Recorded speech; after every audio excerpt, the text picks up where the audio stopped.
Assalamualaikum warahmatullahi wabarakatuh. Selamat pagi, siang, sore, malam semuanya. Bagaimana nih kabar kalian? Semoga selalu dalam keadaan yang baik-baik saja ya.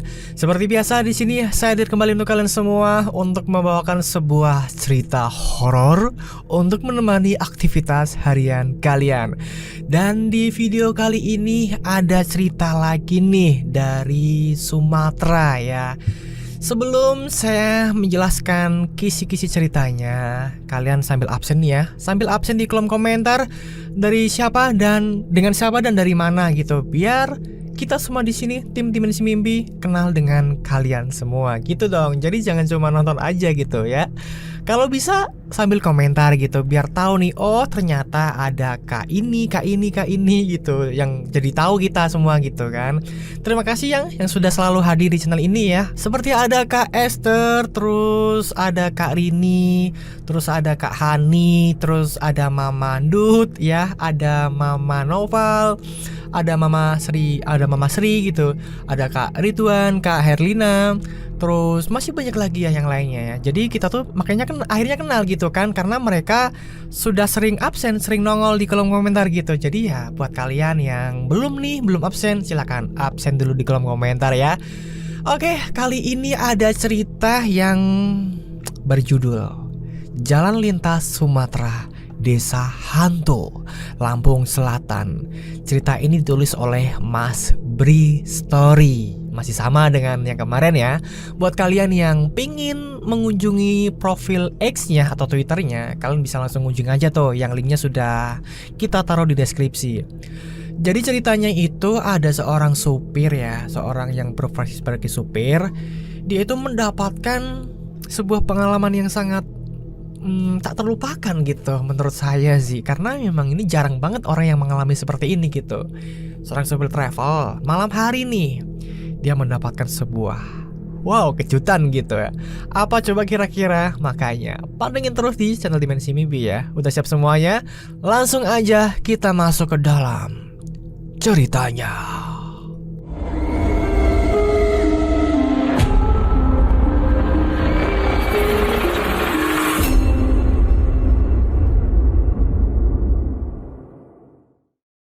Gak memandang apa pekerjaan kita, mereka akan datang dengan keseraman tanpa diduga, dengan berbagai bentuk yang gak tertebak. Hari ini, simak pengalaman seorang supir travel di salah satu bagian Sumatera. Hanya di sini di channel Dimensi Mimpi. Lampung, Circa 1998. Hati-hati bang, udah malam ini. Kenapa nggak besok lagi aja lah nariknya? Tanggung man, setoran masih belum setengahnya ini. Nanti bos marah. Nyaris jam 11 malam ketika aku masih berada di pelabuhan Bakauheni, Lampung. Percakapan dengan Iman, rekan sejawat, sejenak membuyarkan lamunan. Ya begitu, sudah menuju tengah malam tetapi aku belum dapat memenuhi target setoran. Setengahnya pun belum. Makanya aku memaksa untuk bekerja sampai larut malam seperti ini. Padahal sebelum-sebelumnya paling malam jam 9 sudah selesai.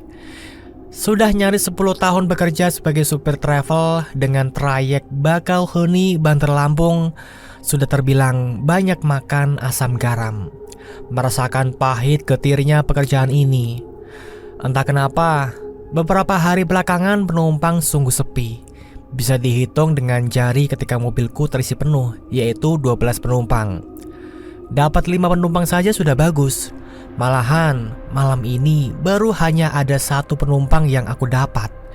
Dia sudah duduk gelisah menunggu di mobil. Sudah cukup lama bersabar menungguku mencari penumpang lain. Angin malam di pelabuhan ini berhembus pelan, tapi dinginnya makin terasa menembus kulit. Aku yang duduk di tembok memanjang di pinggir terminal masih terus menunggu dengan sabar datangnya penumpang. Syukurlah, jam 11 lewat sedikit ada kapal mendarat yang datang dari pelabuhan Merak. Pasti bakal ada calon penumpang untukku. Dari jauh aku perhatikan memang banyak penumpang yang turun dari kapal. Secercah harapan makin terang ketika kalau diperhatikan banyak yang berjalan ke tempat di mana mobilku terparkir. Masa iya gak ada yang jadi penumpangku? Tapi satu persatu yang datang hanya lewat saja. Ada yang ke tempat penjemputan mobil pribadi, ada juga yang langsung menuju terminal bis besar. Belum ada yang datang dan masuk ke mobil travelku. Duh, gak dapat penumpang lagi. Sialan. Bergumam aku sendirian ketika akhirnya gak ada satupun orang yang masuk ke dalam mobilku. Mengarah pun tidak. Beberapa menit kemudian jalur keluar penumpang kembali kosong. Akan ramai lagi kalau ada kapal yang merapat. Itu yang terus jadi perputaran nasib dan rezeki buat aku dan teman-teman seprofesi. Tapi di tengah-tengah kegalauan, dari jauh aku melihat ada penumpang yang datang sendirian menyusuri jalur penumpang, datang dari pintu keluar. Penumpang ini sangat menarik perhatian karena biasanya akan ada supir atau kernel travel yang mendekati. Tapi kali ini enggak. Sama sekali enggak ada orang yang menawarkan angkutan yang akan mengantar ke tempat tujuan. Dia terus berjalan sendirian dengan tas kecil di tangannya. Pandangan terus mengikuti pergerakannya, yang bergerak terus menuju tempat parkir kendaraan travel. Aku makin penasaran. Remang redup lampu area parkir ini sedikit banyak membuat aku harus berusaha keras menajamkan mata untuk terus memperhatikan. Loh, kok dia berhenti di situ? Aku bergumam sendiri ketika akhirnya si penumpang menghentikan langkah tepat di samping mobilku. Dia berhenti, diam. Melihat itu, aku langsung mematikan rokok, lalu buru-buru berdiri kemudian berjalan menghampiri. Mau kemana, Pak? Tanyaku ketika akhirnya sudah ada di hadapannya. Lelaki 40-an berperawakan tinggi kurus, mengenakan kemeja berwarna gelap dan celana kain. Layaknya karyawan baru pulang kantor. Kesini, bisa? Dia menjawab sambil tangannya menyodorkan secari kertas. Aku lalu mengambilnya. Memperhatikan sebentar, ternyata di dalamnya ada beberapa baris tulisan tangan yang nyaris gak bisa terbaca dengan jelas. Ini apa, Pak? Tanyaku yang agak kebingungan. Itu alamat. Bisa antar saya ke sana? Jawab bapak itu lagi. Sekali lagi aku perhatikan kertas ini. Ternyata benar, itu adalah barisan kata yang membentuk alamat tujuan.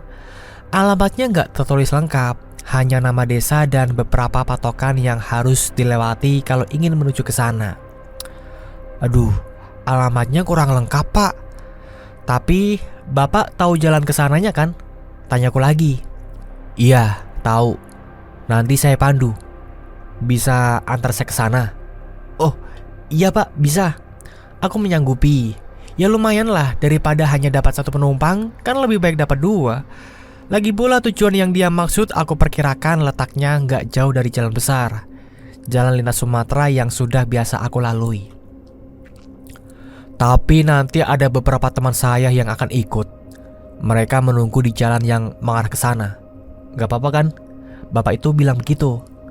Oh iya, gak apa-apa Pak. Bagus malah. Ya tentu saja aku senang mendengarnya. Jadinya nanti akan ada tambahan penumpang lagi. Ya lumayan kan. Saking senangnya aku jadi gak menanyakan lagi berapa jumlah teman yang akan ikut nanti. Biar sajalah, makin banyak makin bagus. Oke Pak, Bapak silakan masuk. Kita berangkat sebentar lagi. Bapak itu langsung masuk lewat pintu samping. Sementara penumpang yang satu lagi aku lihat sudah dalam posisi tidur di kursi tengah. Ya sudah, aku langsung bergegas menuju kursi pengemudi, lalu menyalakan mesin. Malam mulai larut, mendekati tengah malam. Udara bergerak membentuk semilir angin berhembus menerpa apapun di hadapannya. Suasana khas pelabuhan di ujung timur Sumatera. Sekali lagi aku melirik jam tangan. Angkanya menunjuk ke pukul 11.45. Saat itulah aku mulai menjalankan kendaraan keluar pelabuhan mengantarkan penumpang ke tujuan. Gelap pekat titik awal jalan lintas Sumatera. Aku tembus dengan kecepatan sedang. Jendela terbuka setengahnya. Berhembuslah angin malam masuk kendaraan.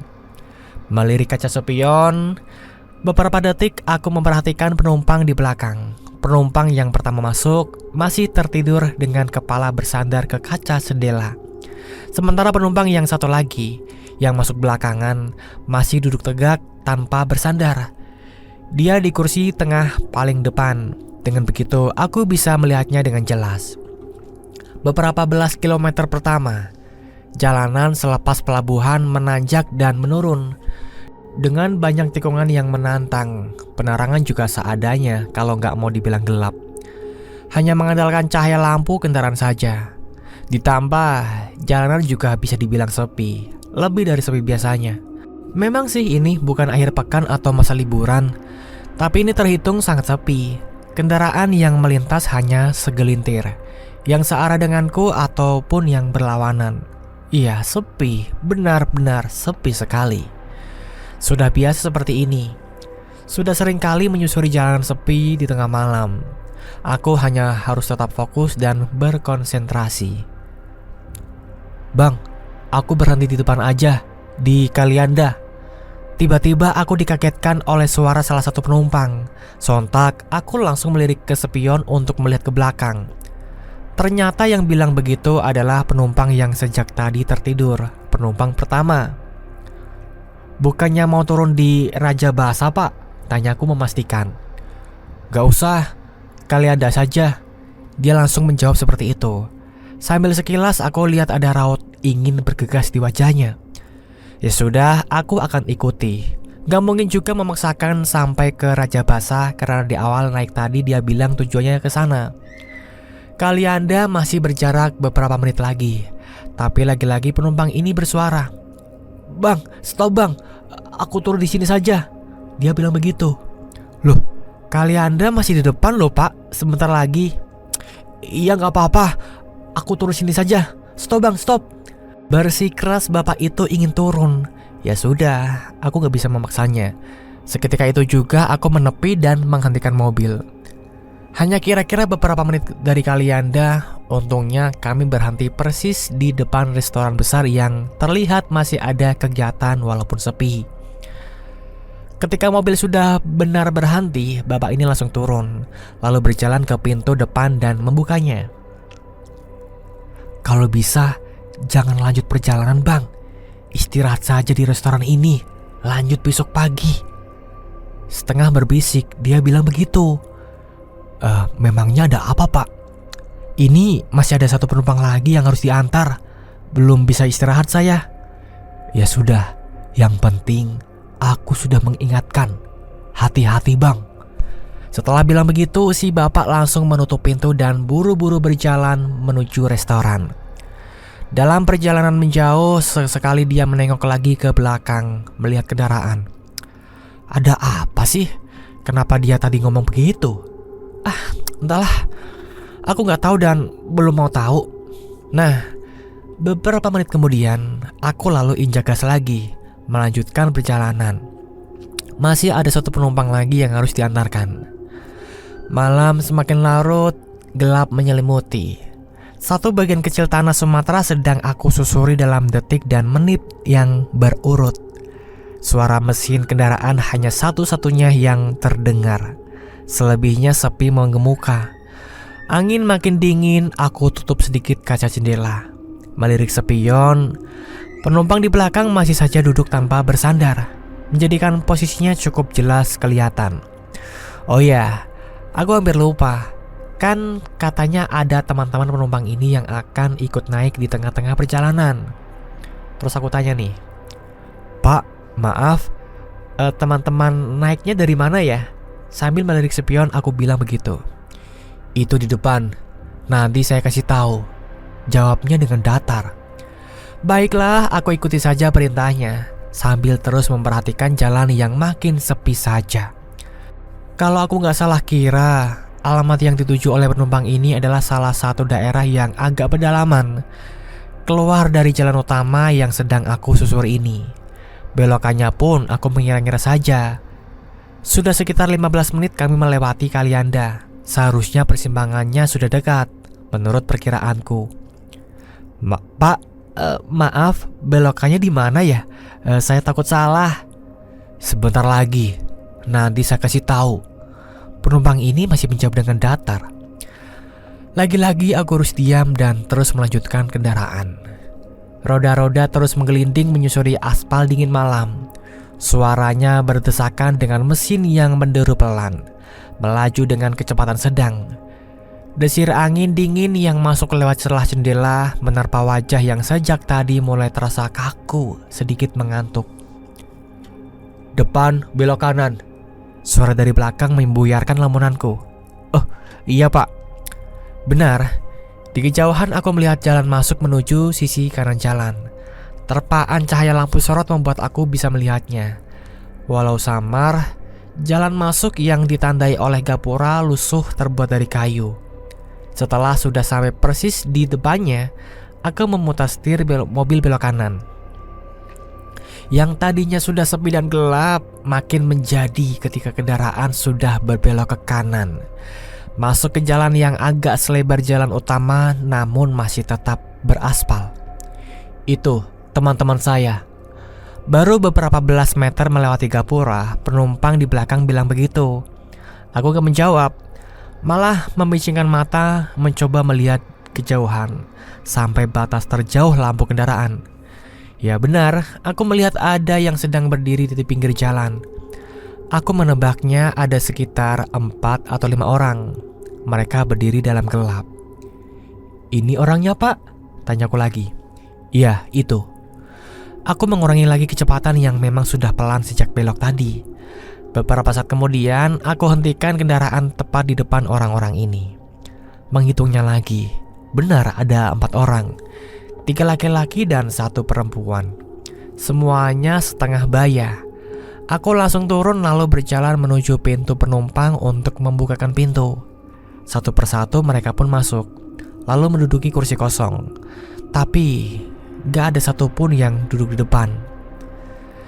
Senang rasanya melihat isi mobil yang hampir penuh.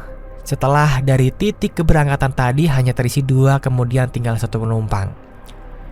Tujuannya masih sama kan pak? Tanyaku sambil melirik spion. Iya masih. Ya sudah, aku langsung mulai injak gas lagi, perlahan. Jalanan yang sedang kami lalui ini bukan jalan utama. Sudah bukan termasuk jalan lintas Sumatera. Jadi ada beberapa perbedaan. Lebih sempit, aspal yang gak terlalu bagus, dan tentu saja lebih gelap. Bisa dibilang merupakan jalan kampung. Pemandangan kanan kiri hanya pepohonan rapat dengan sesekali ada perumahan penduduk yang jaraknya nggak berdekatan. Di luar nggak ada angin, terlihat dari pepohonan yang nyaris semuanya nggak ada pergerakan. Tapi udaranya dingin, cukup untuk merasuk menembus kulit. Jendela aku tutup sedikit lagi, hanya menyisakan ruang kecil agar asap rokok bisa keluar. Alamat yang sedang dituju ini seharusnya aku sudah tahu. Karena ingat kalau entah kapan aku pernah masuk ke jalan ini juga, mengantar penumpang. Tapi waktu itu masih ada matahari. Kali ini situasinya sangat berbeda, ya karena malam hari. Dan juga tujuan penumpang ini malah lebih jauh lagi. Aku terus jalan masuk ke pedalaman.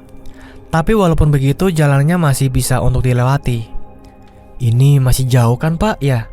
Tanyaku ketika sudah mulai ada pertanyaan dalam kepala. Iya masih. Nanti saya kasih tahu. Ada keanehan lain. Di belakang sama sekali nggak ada percakapan. Saling diam satu sama lain, padahal mereka katanya semua berteman. Tapi lama-kelamaan aku juga nggak terlalu memikirkan itu. Lebih memilih untuk fokus memperhatikan jalan karena makin lama jadi mulai menyeramkan. Ditambah jalan aspal sudah berganti dengan jalan tanah sejak beberapa menit yang lalu. Yang tadinya masih ada rumah penduduk walau jarang, sekarang sama sekali nggak ada rumah atau bangunan lainnya. Hanya banyak pepohonan dan semak belukar yang jadi pemandangan di kanan kiri. Gelap, ya jangan ditanya lagi. Penerangan hanya berasal dari sinar lampu mobilku saja. Aku yakin kalau saja lampu mobilku mati, gelapnya akan sangat total. Ih serem. Lalu, mau kemana sebenarnya kami ini? Desa terakhir yang sudah pernah aku kunjungi sebelumnya sudah terlewati beberapa menit yang lalu. Setelah itu sama sekali enggak Aku gak kenal daerah ini. Sama sekali belum pernah kesini sebelumnya. Belok kanan ya. Suara penumpang belakang memecah sepi. Suaranya pelan tapi cukup membuat aku kaget. Aku gak menjawab apa-apa. Aku ikuti omongannya. Berbeloklah ke kanan. Roda mobil terus berputar, menelusuri jalan sepi ini menembus malam. Sekitar 50 meter setelah belokan tadi, aku melihat ada gapura lagi. Sangat samar karena bentuknya sudah kusam dan sepertinya berlumut. Nggak jelas karena gelap dan sambil jalan. Aku jadi nggak bisa membaca tulisan yang ada di gapura ini. Terus injak gas pelan. Aku perlahan melewati gapura yang sepertinya merupakan batas suatu desa. Entah desa apa. Berhenti. Tiba-tiba salah satu penumpang bilang begitu. Aku langsung menginjak rem. Di sini pak? Iya. Padahal kanan dan kiri jalan sama sekali gak ada rumah atau bangunan. Tapi kok ada satu penumpang yang turun di sini? Aku memutuskan untuk tetap duduk di balik kemudi. Gak mau turun. Ya agak ngeri tempatnya. Makanya aku hanya menunggu si penumpang untuk turun sendiri berpatokan dengan suara pintu terbuka dan tertutup. Tapi tanpa melihat ke belakang, aku sama sekali gak mendengar ada suara pintu. Hening saja. Padahal aku sudah berhenti agak lama. Pak, jadi turun gak ya? Tanyaku beberapa saat kemudian ketika menyadari kalau gak ada pergerakan. Tapi gak ada jawaban. Hening dan sepi saja. Karena itulah akhirnya aku menoleh ke belakang. Pak, jadi turun gak? Tanyaku lagi sambil melihat para penumpang. Mereka semua diam. Karena gelapnya ruang, aku jadi sama sekali gak bisa melihat wajah mereka satu persatu dengan jelas. Gelap, hanya siluet hitam bayangan yang tertangkap mata. Pak, sekali lagi aku bertanya. Masih gak ada jawaban. Tapi aku akhirnya menemukan ada keanehan yang mendadak membuat merinding. Gak sengaja aku menghitung penumpang itu. 1, 2, 3, 4. Hanya ada 4 penumpang. Harusnya ada 5. Kemana yang satu penumpang lagi? Sudah turun kah? Tapi kapan? Karena sebelumnya sama sekali aku belum berhenti menurunkan penumpang. Kemana dia? Sudah turun, baru saja. Dalam gelap, salah satu penumpang, aku gak tahu yang mana, bilang begitu. Sudah turun? Kok aku gak mendengar pintu terbuka? Apalagi melihat orangnya turun. Mulai timbul kecemasan. Siapakah yang jadi penumpangku ini sebenarnya? Cuma satu yang turun pak, tanyaku. Iya, ada yang menjawab. Lagi-lagi aku gak tahu yang mana. Aku kemudian kembali menginjak pedal gas. Kendaraan melaju sangat pelan, sengaja seperti itu. Beberapa belas meter setelah mobil bergerak, aku akhirnya melihat ada bangunan. Di sebelah kanan jalan, bangunan yang sepertinya merupakan rumah penduduk. Tapi lagi-lagi karena gelap, aku hanya bisa melihatnya dalam bentuk hitam siluet. Setelah rumah pertama, beberapa menit berikutnya aku melihat ada rumah lagi dengan bentuk yang nyaris sama. Lagi-lagi aku melihatnya dalam bentuk siluet hitam. Nah, ketika sudah masuk ke desa ini tadi, entah kebetulan atau enggak, bulan memancarkan sinarnya cukup terang. Jadinya aku agak bisa melihat sekitar agak jelas. Tapi walaupun begitu, aku melihat rumah-rumah di sini tetap saja nggak terlalu jelas, hanya hitam. Di depan berhenti. Salah satu penumpang bilang begitu. Di sini pak? Tanyaku memastikan. Iya. Aku perlahan menginjak rem, menghentikan kendaraan. Kali ini aku melirik spion, coba memperhatikan pergerakan di belakang dan menajamkan pendengaran supaya bisa mendengar suara pintu kalau dibuka dan ditutup. Gelap, tapi aku masih bisa melihat ke belakang. Pergerakannya terlihat. Salah satu penumpang memang bergerak menuju pintu. Tapi beberapa belas detik kemudian, yang padahal aku menunggu suara pintu terbuka, ternyata gak ada. Sama sekali gak ada suara pintu. Tiba-tiba, sudah pak. Nah, apalagi ini? Sontak aku menoleh ke belakang. Ternyata benar, hanya tinggal 3 penumpang. Loh, gimana caranya penumpang tadi turun? Karena pintu sama sekali gak terbuka. Di sini aku mulai makin ketakutan. Aku makin merasa kalau ini ada yang aneh. Gak menunggu perintah lagi, aku langsung injak gas. Kali ini agak cepat. Masih sama, kanan kiri masih sangat sepi. Dengan rumah-rumah hitam terlihat beberapa kali di kanan kiri. Sungguh merupakan desa yang sangat aneh, seram. Karena aku baru sadar kalau dari awal tadi sama sekali gak ada lampu yang menyala. Semuanya gelap. Singkat cerita, di tengah-tengah memperhatikan keanehan di luar, aku terkejut ketika ada tangan dingin yang memegang pundakku. Saya berhenti di depan ya, begitu kata sang pemilik tangan. Nah, kali ini ada yang beda. Karena aku mencium aroma wangi menyerbak, sangat wangi. Wangi bunga yang aku gak tahu ini bunga apa. Kemudian aku berhenti persis di depan satu rumah yang lagi-lagi aku melihatnya sangat gelap, masih berbentuk siluet. Ketika masih fokus memperhatikan rumah itu, tiba-tiba perhatianku berpindah. Ada sesuatu yang bergerak. Ternyata ada sosok berbentuk manusia yang sedang berjalan mendekat menuju rumah. Iya, sosok itu berjalan terus dan terus, sampai akhirnya aku melihatnya masuk ke dalam rumah tanpa membuka pintunya. Dia berjalan menembus dinding depan. Tersentak aku kaget melihatnya. Benar dugaanku, ini ada yang gak beres. Kemudian aku perlahan menoleh ke belakang. Yang aku takutkan terjadi. Dugaan benar, kalau penumpang sudah berkurang satu lagi.